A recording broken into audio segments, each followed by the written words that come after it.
భగిని హస్తభోజనం. దీనినే అన్నా చెల్లెళ్ళ పండుగ అని కూడా అంటారు. అన్నా చెల్లెళ్ళు అత్యంత ప్రేమానురాగాలతో చేసుకునే పండగ ఇది. పూర్వం సూర్యకుమారుడైన యముడు తన సోదరి యమున ఇంటికి చాలా కాలం తర్వాత ఒక కార్తీక శుద్ధ విదియ రోజున అనుకోకుండా వెళ్తాడు. చాలా కాలం తర్వాత తన ఇంటికి వచ్చిన సోదరుడిని చూసి ఆశ్చర్యపోయిన యమున ఎదురు వెళ్ళి హారతి ఇచ్చి స్వాగతం పలికి తన చేతితో చేసిన పిండి వంటలతో అన్నకు భోజనం పెడుతుంది.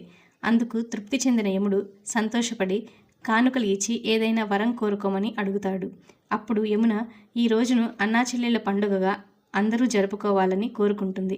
దానికి యముడు అంగీకరించి ఈ పండగ చేసుకున్న వారికి అకాల మరణం కలగదు అని ఆశీర్వదిస్తాడు.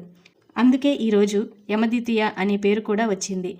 ఈరోజు ప్రతి సోదరుడు తమ సోదరి ఇంటికి వెళ్ళి తమ సోదరి చేతి వంటను భుజించి కానుకలు ఇచ్చి సోదరిని ఆశీర్వదిస్తారు. దీనినే భయ్యా దూజ్ అని కూడా పిలుస్తారు.